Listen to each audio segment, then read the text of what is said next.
Welcome everyone. Good evening to our colleagues and students. And I guess it's good morning to our distinguished speakers. It is my pleasure to welcome all of you to our annual International Symposium on Architecture, Technology, and Innovation.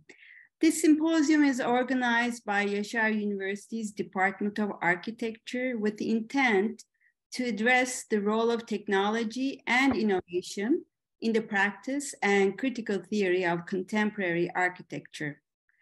We hope that this symposium will be a cultivating scientific platform for scholars in the field to meet and discuss the developments on architecture, technology, innovation, and their effects on the practice and theory. As you know, this year's theme is deconstructing and reusing architecture.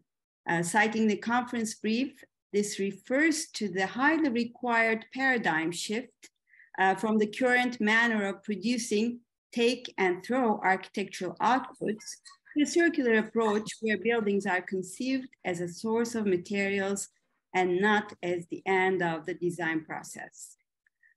In the next 2 days, I'm looking forward to listening to intriguing papers covering different aspects of the theme. To start the symposium, we are honored to have our first keynote address by Cruz and Fonna Foreman this evening and morning their time. I'm looking forward to their talk titled Specializing Justice, and would very much like to thank them in advance for their valuable contribution. Before we start, I would also like to thank the members of the organizing committee for their efforts in making this symposium and this evening's talk happen. Finally, I would like to extend my special thanks to all of our participants. We look forward to your contributions and the discussions. I wish you all a very enjoyable and productive symposium. Thank you very much, Mauricio. The floor is yours. Thank you very much, Meltem. I'm going to introduce now to the audience our guests, distinguished guests, Teddy Cruz and Fonna Foreman. Teddy Cruz is a professor of public culture and urbanism in the Department of Visual Arts at the University of California in San Diego. Recipient of several awards, he is known internationally for his urban and architectural research of the Tijuana-San Diego border region. Fonna Foreman is a professor of political theory at the University of California and founding director of the UCSD Center on Global Justice. She is widely recognized for her work on climate justice, equitable urbanization, citizenship, and borders, as well as the history of political economy. Currently, she serves as co-chair of the University of California's Global Climate Leadership Council. Together, they are principals in Studio Teddy Cruz plus Fonna Foreman, a research-based political and architectural practice in San Diego. Their work merges the field of architecture and urbanism, political theory and urban policy, visual arts and public culture. They lead a variety of urban research agendas and civic public interventions in the San Diego-Tijuana border region and beyond. Their work has been exhibited widely in cultural venues across the world, including represented the United States in the 2018 Venice Architectural Biennale. They have 3 forthcoming monographs: Specializing Justice, Socializing Architecture, and Unwalling Citizenship. The opening keynote, Specializing Justice, departs from a question. In an era of declining public commitment, how can we reconnect design experimentation with social responsibility? In this talk, Cruz and Foreman will advocate for expanded modes of practice through which architects and urbanists can design counter-spatial strategies, new political and economic processes, and new modalities of activism and sociability. They will draw upon their work on housing and public infrastructure at the San Diego-Tijuana border. The Department of Architecture at Yashar University is proud to welcome Teddy Cruz and Fonna as keynote speakers for the opening of our ATI Symposium 2022. Teddy and Fonna, the floor is all yours. Thank you. So thank you, Mauricio, so much for that wonderful introduction, and Meltem for your really kind comments. We're very excited to be here with you to share our work on sanctuary spaces at the San Diego-Tijuana border. They're an example of the kind of circular construction that you're talking about, as well as what we think of as social technology. So we see the San Diego-Tijuana region as a microcosm of all of the injustices and indignities experienced by vulnerable people across the globe. Political violence, climate disruption, accelerating migration, rising nationalism, border building everywhere, deepening inequality, and the steady decay of public thinking. We live and work a few miles away from the child detention centers that will forever stain this period of American history. San Diego-Tijuana has become a sort of lightning rod for American nativism. And although the news cameras come and go, tens of thousands of Central American and Haitian migrants wait at the wall for asylum that never comes, often reviled by the Mexican public as a nuisance, an infestation, or else they sit in US detention centers as tools of deterrence, exposed to a pandemic, and until recently, separated forcibly from their children. It has been particularly difficult in recent years to witness the emotional impact on children, their fear, and the inevitable psychic internalization of being socially and morally marginalized. Hopefully, there's relief on the horizon, but this really remains to be seen. The prospect of more border porosity in the coming period is drawing more people north. Conditions are intensifying here every day, and climate change will accelerate these flows in the years to come. A recent United Nations survey found that 70% of arriving migrants at our southern border are agricultural workers, and that agricultural instability was a major factor in their decision to walk north. Everyone tends to see northward migration in this part of the world as a function of poverty and violence, and of course this is true. But climate change is what we might think of as a threat multiplier. It deepens human suffering, makes poverty and food insecurity worse. It aggravates violence, accelerates human displacement, and ultimately compounds the reasons why people are walking north here. Some international agencies refuse to characterize these people as refugees, seeing them instead as economic migrants who are pulled toward a better life rather than pushed by catastrophe. And this distinction is important because it means that these people are not entitled to international refugee protection under the Geneva Convention. This kind of thinking needs to change in an era of accelerating climate migration. For huge numbers of people on this planet, and you know this in Turkey as well as we do in the US, people who depend on agriculture, for them, the economy and the environment are the same thing. Now, border communities and activists on both sides of the wall here continue to confront injustice and productively circumvent policies and practices that criminalize migrants. Over the years, Teddy and I have accompanied some of this bottom-up emancipatory activity in close partnership with agencies at the front lines.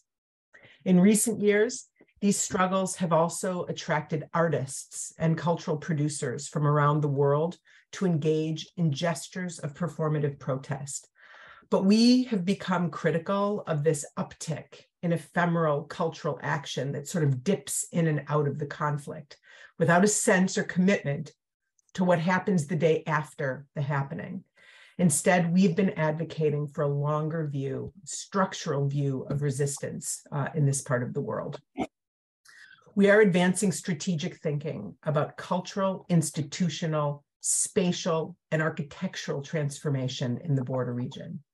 We've designed a system that connects design lab in the university with conditions in the field, and have built a network of sanctuary spaces on both sides of the wall called the UCSD Community Stations. Here, universities and communities meet to share knowledges and resources and to collaborate on research, dialogue, cultural and educational activities, and urban design build projects, including migrant housing and environmental infrastructure. From this work, several core commitments have emerged, what we call building blocks that ground our research-based practice. As we move through our talk, you'll encounter a series of yellow pages that are drawn from our new book, Spatializing Justice, which was just published by MIT Press and Hajikans. The larger monograph that you see on the right will appear just afterwards in the winter. So I will begin by introducing several building blocks. Teddy will then take you on a tour of the UCSD Community Station sites, and then I will conclude with a few words about connecting our local work here with border zones across the world. So to begin, we radicalize the local. We've always resisted the idea that global justice is something that happens out there in the world somewhere. Living and working where we do, we don't need to go far away to engage territorial conflict, migration, poverty, climate injustice. We are minutes away from an international border in crisis. And this enables an amazing proximity between studio and field, between theory and practice, what we think of as a critical proximity. Of course, going local here means recognizing ourselves as a region, a site of interdependence and cooperation. Despite the wall and the ugly political rhetoric designed to divide us, we are a binational ecology here of flows and circulation, and our future is intertwined. Air, water, waste, health, culture, money, hope, justice. These things don't stop at us. Border zones are unrelentingly porous things, and these flows shape the transgressive hybrid identities and everyday practices in this part of the world. We are committed to decolonizing knowledge. We are keenly attuned to power dynamics when universities thrive in communities, and we're critical of both extractive research methods and humanitarian problem-solving missions. We don't do applied research, and we don't do charity. We also don't build housing for the poor. Design culture is filled with vertical assumptions that we know more, that we are trained to solve the world's problems, if only they would listen to us. We are committed to horizontal practices of co-production, engaging communities as partners with knowledges and agency. Everyone contributes, everyone learns, and we build things in the border region that no one could do alone. Along these lines, institutions with power too often take for granted the resources that communities invest when they work with us: time, space, social capital, labor, knowledge. As a matter of epistemic justice and labor equity, these contributions need to be validated and compensated. So we're building trust bridges, long-term partnerships between our university and border communities. We're there for the long haul. We're really committed to learning from the bottom up. We condemn the economic forces that marginalize people into slums, for sure, but we are continually inspired by the ingenious self-built logics, the vibrancy of informal market dynamics, and the solidarity of communities confronting marginalization, scarcity, and danger. While the informal border neighborhoods where we work are typically denigrated by formal planners and policymakers as ugly, criminal, neglected, to be avoided, to be cleared, to be cleaned, we instead observe intensely active, creative urban agents who challenge the dominant paradigms of urban growth that exclude them. They demonstrate other, more inclusive and collective ways of inhabiting and building the city. Ultimately, We are engaged in a cultural project of building a cross-border citizenship culture here in the San Diego-Tijuana region, a sense of belonging that is defined not by the nation state or the documents in your pocket, but by the shared interests and aspirations among people who inhabit a violently disrupted civic space. We reject ideas of citizenship that fragment and divide us rather than unite us. We seek to inspire more inclusive imaginaries of belonging and coexistence in this contested territory. Border regions are a natural laboratory for reimagining citizenship along these lines. We believe public space must be a public good, activated for citizenship, civic dialogue, and infused with resources to increase public knowledge. I think somebody's microphone is on. Thank you so much. So infused with resources to increase public knowledge and capacity for political and environmental action. We reject conventional strategies of urban redevelopment that turn our public spaces into exclusive enclaves of consumption and leisure that typically benefit only private developers and nobody else. Our cultural strategies are inspired by a 20th century lineage of Latin American civic experimentation and urban pedagogy. In contexts of dramatic violence and social fragmentation, cities like Porto Alegre in Brazil, Bogota and Medellin, Colombia, sought to heal the wounds of history and mobilize a cohesive civic identity from the bottom up through participatory cultural action. The way that the city of Bogota, for example, used street mimes, urban games, and theatrical public disruptions to transform urban norms, or the way Medellin transformed urban remainders in neglected zones of the city into vibrant civic spaces that prioritized access and education. Our community stations are a model of urban co-development between public universities, municipalities, and community organizations to build spaces of dignity in the city's periphery that are programmed for education and civic activity. Each community station is designed, funded, built, programmed, and maintained collaboratively between our campus and the community.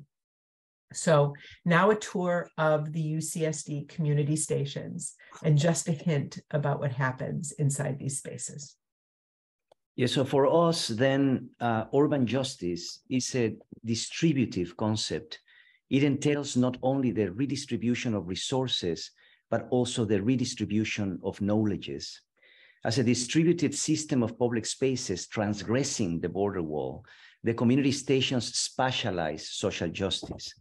We designed this system as both a collaborative education platform and a model of shared urban intervention. We claimed that the economic and programmatic power of our public university can in fact be leveraged for co-developing the city with migrant communities. So we have built 4 in total, 2 in San Diego, 2 in Tijuana. We will share with you 2 that focus on emergency and migrant housing, 1 on each side of the border wall. So let's go now on a journey across, starting on our campus north and moving southbound into Tijuana, Mexico. The UCSD Casa Community Station is a partnership with the nonprofit organization Casa Familiar, a 30-year-old community-based social service organization. And it is located in the border neighborhood of San Isidro, site of the busiest land crossing in the Western Hemisphere. The community is 90% Latinx and has one of the highest unemployment rates, lowest median household income, and worst air quality in the San Diego County region. Over the years, San Isidro has been our laboratory for researching the positive impact of immigrants in the transformation of American neighborhoods.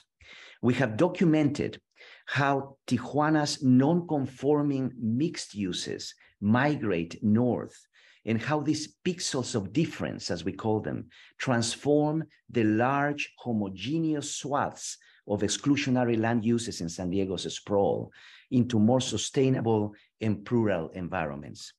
When Tijuana's confetti of non-conforming land uses hits the ground in San Diego, it alters existing mono-use parcels across the inner city neighborhoods into more complex social, economic, and cultural environments.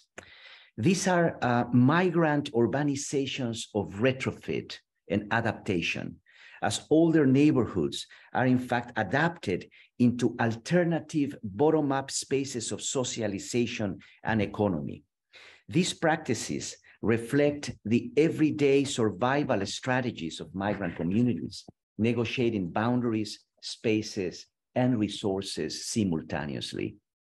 This is how cookie-cutter subdivisions in San Diego are retrofitted by migrant communities, such as this mid-city post-war bungalow that was transformed into a Buddhist temple by Vietnamese immigrants. So who would imagine that the post-war American dream, exemplified by the detached single-family suburban dwelling, would be transformed over time by the entrepreneurial energies of migrant communities? So researching these this sort of cross-border migrant flows has been essential for us as we propose new migrant housing paradigms. We believe that no advances in social housing design can be achieved without advances in housing policy and housing economy. This includes transformations in exclusionary land uses and zoning policies, and a new political economy to support alternative social densities, transitional uses, and shared economies, which are found within migrant neighborhoods. So the UCSD Casa Community Station begins with the adaptive reuse of a beloved historic church that sat for decades in disrepair, and which we were able to rescue through this project. During construction, the building had to be lifted to install new foundations. During times of so much political violence inflicted on this border community, the surreal image of the church levitating with Tijuana's informal settlements in the distance inspired a sense of hope for local residents. So with the renovation of this historic building as a catalyst, we initiated a process to transform small parcels into infrastructures for social, economic, and cultural production, reorganizing small lots into linear public systems to strengthen and expand an existing network of old alleys that are used by migrant residents as informal pedestrian corridors. This neighborhood-based urban framework is what organized our design of the UCSD Casa Community Station. It is in fact a double project, a parcel-sized social infrastructure made of spaces for cultural and economic activity, and this is flanked by social housing on the edges. The organizational design of the parcel through a system of linear strips with a variety of small-scale buildings performing different roles was also a deliberate strategy to mobilize diverse financial systems to fund the different building typologies, synergizing university, community, and foundation economic resources. Our grassroots organization partner, Casa Familiar, has in fact become an alternative developer of affordable housing for its own community, and public space was the detonator. So we renovated the historic church into a community theater with an outdoor stage. And this performance space is flanked on one side by a series of small accessory buildings for Casa Familiar's social programming, and on the other side of the church by an open-air civic classroom pavilion. This social, educational, and cultural infrastructure anchors 10 units of affordable housing at both ends of the parcel, all mediated by pedestrian walkways. So we completed construction of this station in February, just before COVID lockdowns hit, and the residents moved in.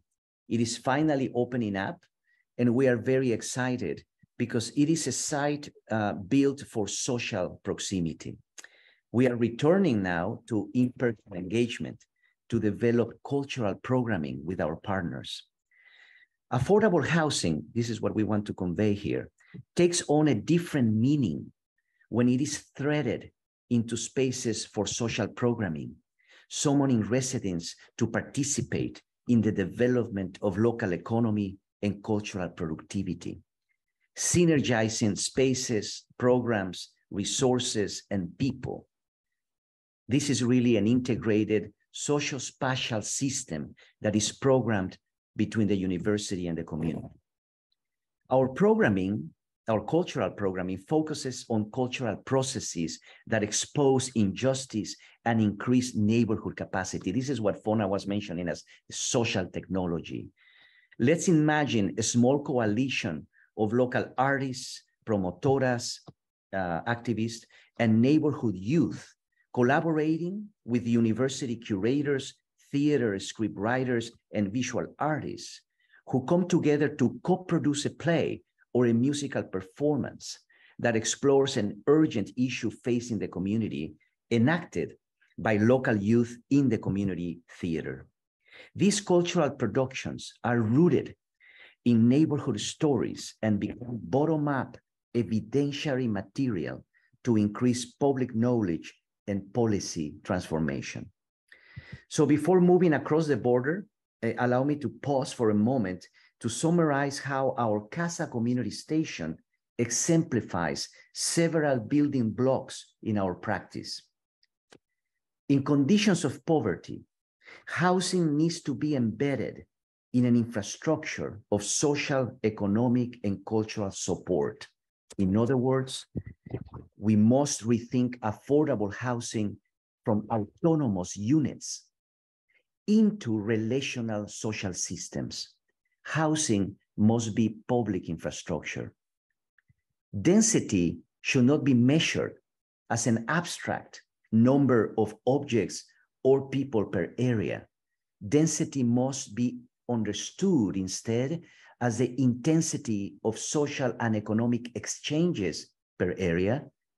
Migrant neighborhoods have taught us that these exchanges, mobilized by bottom-up urbanization, is truly the DNA for democratizing the city into more inclusive and plural environments. Zoning must stop being punitive, preventing socialization. Instead, it should be conceptualized as a generative tool that anticipates, stimulates, and organizes social and economic activity in neighborhoods. The developer's pro forma is architecture's financial plastic. Inside the mathematics of this spreadsheet, I don't know how you call it in Turkey, the kind of business plan of the developer, our services as architects amounts, at least in the US, to 15% of a project's construction cost. This undercapitalized asset can be mobilized as collateral for development. In other words, nothing should prevent us as architects from becoming developers of our own projects. And by association, nothing should prevent communities from doing the same. Maybe we begin to call these economic technologies that need to really be appropriated. So what we are saying here is that the sweat equity of architects, cultural producers, and community leaders, the economic equity of public universities, and municipal protocols for having access to public parcels, all of that can be bundled, aggregated, to enable communities to develop their own neighborhoods. This truly has been our story. So now moving across the border, our two community stations in Tijuana are located in the Laureles Canyon, an informal settlement adjacent to the border wall. I will take just a couple of moments to describe this incredible context. This location is at an important juncture of conflict.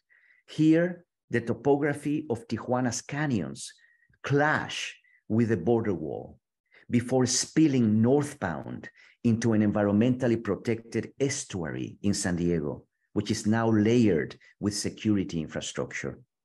At this hotspot, the conflict between natural and jurisdictional systems and between ecological and political priorities is profound.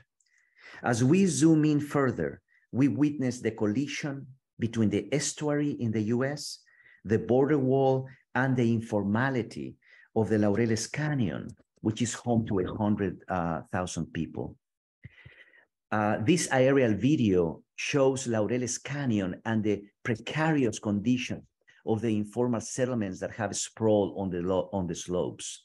This site sits 30 minutes from our campus and demonstrates the dramatic proximity of wealth and extreme poverty in our region. Laureles Canyon is impacted by dump sites, drastic erosion, flooding, and landslides, and all of this is exacerbated by the dramatic precipitation fluctuations of climate change. And because Laureles Canyon lacks water and waste management infrastructure to mitigate these impacts, most of the trash, along with tons of sediment, flows downstream, ending in the estuary in San Diego, contaminating this bioregional shared binational asset. Here, the border wall is in fact an artifact of environmental insecurity. These impacts have intensified in recent years because of a profound lack of collaboration between San Diego and Tijuana to manage together these cross-border flows. In the last decades, 70% of the open lands in the Laureles Canyon have been lost to irregular urban growth. We can identify and bundling unsquatted lands in the settlement that are still environmentally rescuable to shape an archipelago of conservation. We are advancing an ambitious regional project called the CrossBorder Commons, an environmental conservation initiative that links the estuary in the US with the informal settlement in Mexico, forming a continuous social and ecological envelope that transgresses the wall and protects the environmental systems shared between these two border cities. With our partners in Tijuana, we have curated a coalition of state and municipal agencies, nonprofits, and universities on both sides of the border wall, and have negotiated with the municipality in Tijuana to adopt the remaining unsquatted public lands inside the informal settlement. Another important contextual note before I introduce you to one of the Tijuana stations is that this canyon, this informal settlement, is the site where we have investigated informal urbanization. As we have researched and written about over many years, the informal settlements of Tijuana are built with the urban waste from San Diego, recycling architectural parts to construct habitation and infrastructure. We have learned a great deal from these incremental building practices as people construct their own shelter in layers over time. In a case study we documented, a metal frame appeared from one day to another, and in a couple of months, recycled materials began to thread the spaces, and in the next weeks, an informal house began to emerge. We have also taken note that multinational factories or maquiladoras surround these informal settlements to benefit from easy access to cheap labor. So over the years, we have experimented with factory-made material systems to structurally mediate the recycling of waste. We have proposed an ethical loop where factories invest in emergency housing here. Now, here we are inside Mecalux, a Spanish factory or maquiladora that produces lightweight metal shelving systems for global export, adapting its prefabricated materials into structural scaffolds for supporting informal housing. We designed a catalog with the factory's engineers and began to test a variety of prototypes and configurations. The first Mechalux typology is shown here with adapted recycled urban waste from San Diego, illustrating how top-down institutional resources can support the bottom-up creative intelligence of informal urbanization. A couple of years ago, we built the first study. In fact, being inside the factory, redirecting its material systems and profits to sites of emergency was an important milestone in our research-based curatorial practice. It was important to introduce you briefly to these contextual processes because our community stations in Tijuana operate within this rich ecology of social, environmental, economic, and material conditions. Now, we will share one of these stations in Tijuana. The UCSD Alacran community station is located in the most rugged, precarious, and polluted sub-basin of the canyon. It is a partnership with Embajadores de Jesus, a religious organization led by activist pastors Gustavo Banda and Zaida Guillen. With limited resources, they began to build a refugee camp to provide shelter, food, and basic services to hundreds of Haitian and Central American refugees while they navigated unjust asylum processes in the US and Mexico. And with the help of skilled migrants, they began to build emergency housing with their own skills. We established a long-term partnership here to co-develop a community station to increase a refugee housing capacity. We are accelerating now the production of Mechalux frames to install them on vernacular post and beam systems into housing infrastructures.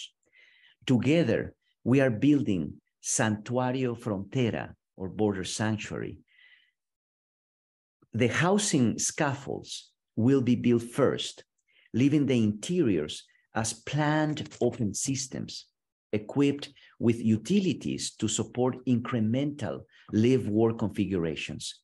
These envelopes will be infilled through time by the migrant residents themselves. We see migrant housing as a mechanism for generating jobs. So in order to sustain the construction processes over time, we are designing a sanctuary economy, embedding housing in spaces of fabrication, training, and small-scale economic development. We have assembled a refugee cooperative, the Little Haiti Construction Company, with a tool library, wood and metal machines, and a couple of trucks and tractors. The community will complete construction of this site, and the cooperative will remain operational for future habitat restoration jobs across the canyon to advance our CrossBorder Commons initiative. Our cultural programming at the Tijuana stations focus on social protection from landslides, floods, and estuary health beyond the wall. And here we lead educational programming through which young people understand zones of vulnerability in their own neighborhoods, emphasizing how conservation of species and habitat restoration is fundamental in this context. It's never too early to begin. We have committed to elevating children here as the cross-border citizens of the future. Santuario Frontera began construction last summer. The migrant community assembled the Mechalux shelving systems into housing frames. And we also began the healing of the topography, creating hydrofiltration channels, gabions, terracing, and water collection systems, advancing migrant housing as a restorative ecological infrastructure. We are now developing a full-on sanctuary neighborhood with social services, a school, hydroponics farm, a health clinic, a collective kitchen, and economic incubators. For us, refugee camps are a global laboratory for rethinking the city as a more integrative and inclusive ecosystem, where infrastructure is an agile and anticipatory sociospatial system capable of negotiating both transition and rootedness, the ephemeral and the permanent. Santuario Frontera has advanced important building blocks as well in our practice. Let me finish with two of them. Urban informality decolonizes the meaning of infrastructure. For us, the informal is not just an aesthetic category, but in fact, it is a praxis, a dynamic set of urban operations from below that counter and transgress top-down political power and exclusionary economic models. Hospitality is the first gesture when the immigrant arrives, an essential charitable opening, a first step in creating a more welcoming society. But as needs become more complex over time, charity is not the appropriate model for building an inclusive society. We need to move from hospitality to inclusion. Thinking beyond shelter is a call for rethinking refugee camps everywhere, from places of short-term habitation and service provision to durable infrastructures for inclusion. So there's so much more to say about the community stations, about our amazing partners and what we do together in these spaces. While the stations focus on different issues that reflect the priorities of each community, they all aspire to foster solidarity, collective agency, to counter exploitation, dispossession, deportation, and environmental crisis. We want to cultivate an elastic civic identity here from the bottom up, ultimately to reimagine jurisdiction itself in a militarized border zone. We curate unwalling experiments that dissolve the wall using visual tools like diagrams and radical cartographies to situate border neighborhoods within broader spatial ecologies of circulation and interdependence, from local to regional to continental and ultimately to global scales.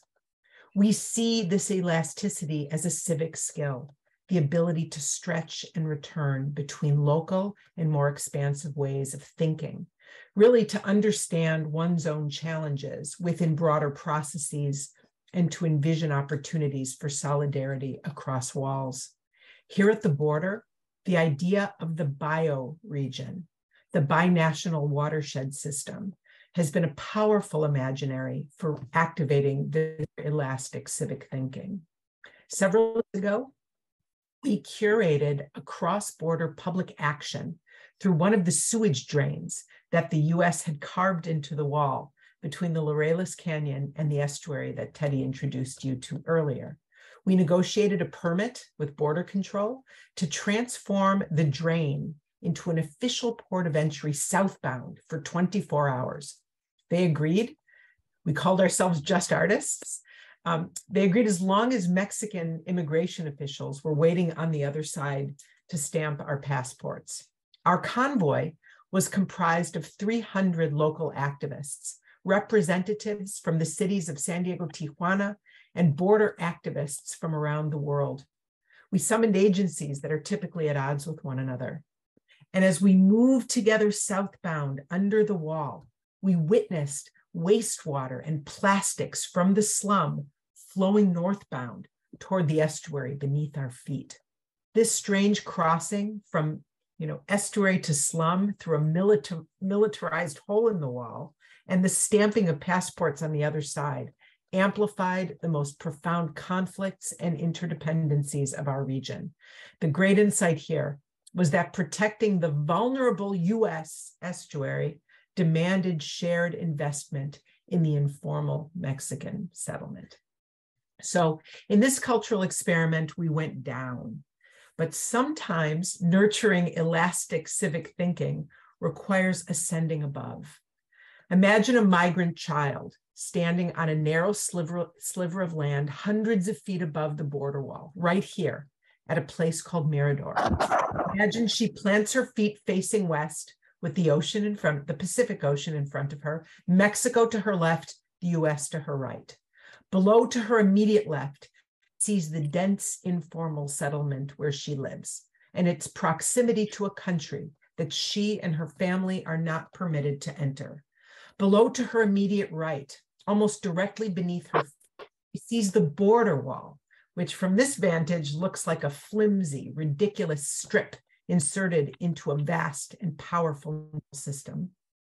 Lifting her eyes, she sees the green Tijuana estuary with its vulnerable wetland habitats. And further beyond still, you can't see it in this photo, downtown San Diego rising vertically into the sky. From this vantage, all of the characters of this contested zone come to life. We've witnessed this moment of recognition again and again among diverse people over the years. There are few places on Earth where the collision of informality, militarization, environmental vulnerability, and the proximity of wealth and poverty can be so vividly experienced.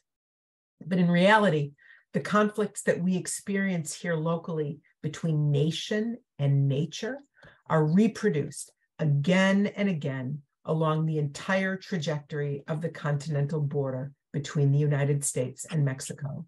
Over the years, we've collected aerial photos like these that document precise moments when the jurisdictional line collides with natural systems, powerfully illustrating what dumb sovereignty looks like when it hits the ground in a complex bioregion. Our Maxus project then imagines what this border zone becomes without the line. Maxus dissolves the border into a bioregion whose shape is defined by the 8 binational watershed systems that are bisected by the border wall. Maxus also exposes other systems and flows across this contested territory. Tribal nations, protected lands, croplands, urban crossings, many more informal ones, 15 million people and more. Ultimately, Maxus counters America's wall-building fantasies with more expansive imaginaries of citizenship and cooperation beyond the nation state.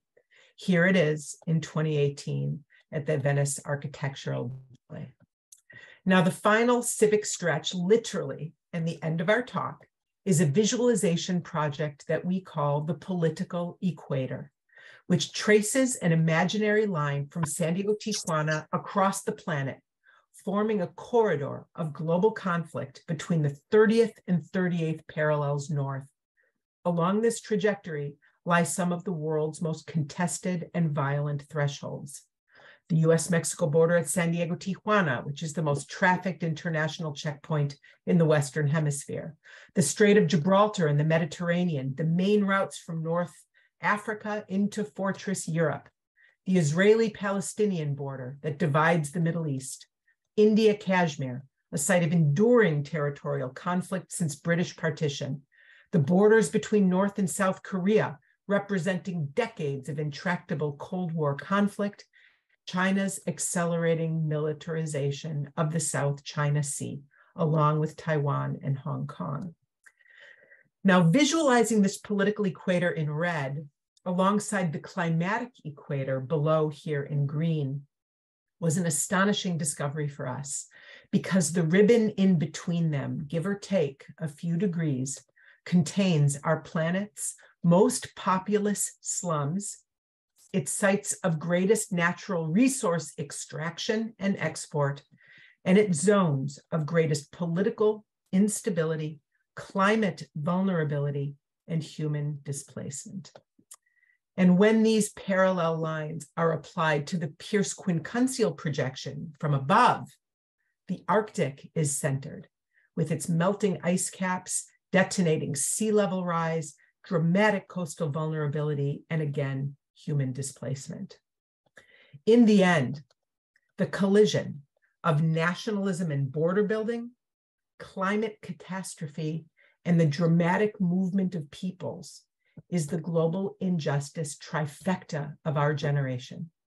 But as we said at the beginning, these dynamics always hit the ground somewhere, right? And are experienced by people locally in everyday places like ours and like yours. Thank you so much.